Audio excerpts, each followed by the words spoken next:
So often when we're talking about Métis political movements in Canada, I really just wanted to point out that Alberta's history is really, I mean, there are distinguishing factors, of course, in every province, but what is common between all three prairie provinces, and I suppose that adds to why we're all a part of this, the Métis Nation, or the Métis homeland, certainly it's referred to, is that the common issue that has bound us together historically has been the drive for recognition of land rights. In Manitoba, of course, we had Section 31 of the Manitoba Act, the Riel's provisional government. In Saskatchewan, the Batoche resistance, which everybody knows about, I assume. In Alberta, also the script fraud. That occurred in all three prairie provinces, but certainly in Saskatchewan and Alberta, pursuant to the Dominion Lands Act, there was issues around script fraud. In Alberta, we have the Métis Association, which was the original association. In fact, the first association in all of the MNC affiliates that organized formally. But the common issue is land rights, is the point.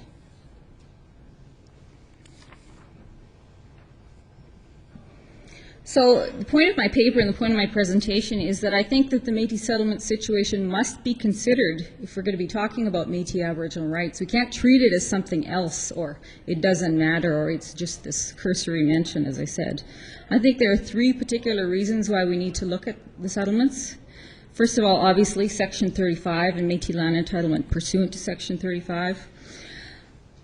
I will try to present, and if I don't effectively communicated in my presentation, in my paper, I certainly have analyzed why I think both the historic and contemporary Métis settlements legislation will affect land entitlement for Métis in Alberta, and specifically for Métis in Alberta. Secondly, I think political legitimacy is an issue that is at risk as a result of this legislation. There are two distinct political organizations now in Alberta who both represent Métis people.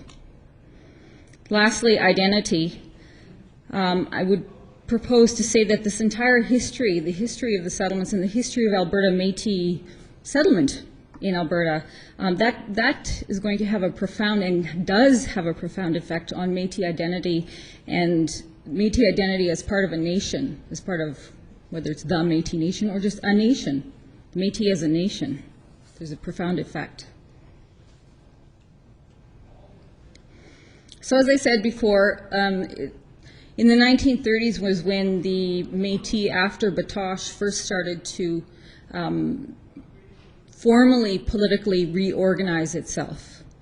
And that is referred to by Métis writers. In the 1930s, the Métis Association, my French is really bad, so I'm not even going to try that. But it did formally establish.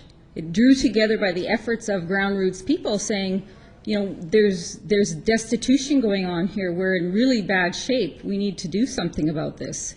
Their primary mandate in coming together as the Métis Association of Alberta was to secure land for destitute Alberta Métis.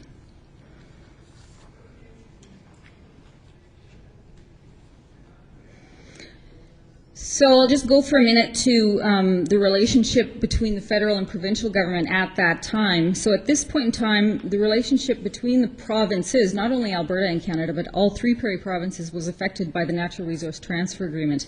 I think Lionel's presentation, he probably went through what the NRT was and what it encompassed.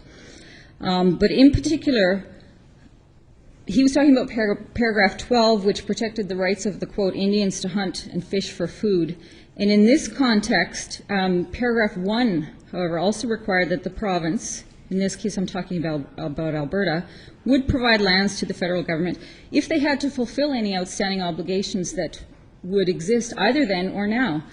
Now, I mean, look at the contemporary situation when modern land claim agreements or specific claims are settled. Whenever there's land involved, the NRTA paragraph 1 requires that Alberta transfer or provide the lands to Canada so that it can fulfill its obligations.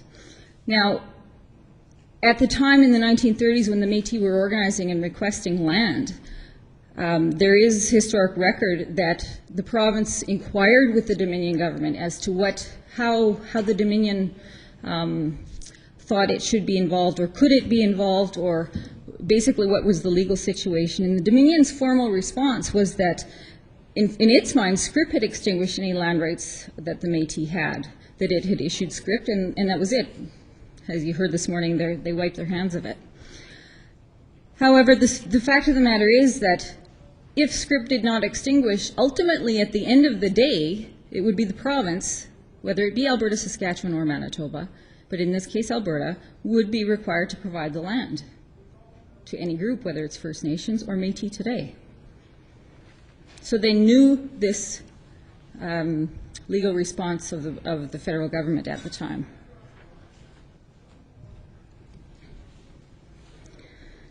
So that, however, did not address the fact that in reality, and like I said in the beginning, this is basically legal analysis, but there are social implications involved. Socially, the province was still faced with this obvious movement towards agitation, if you will, of a very identifiable group that were in really, really bad shape, bad social circumstances, poverty, destitution, disease. It was just a really bad situation. So what are they going to do?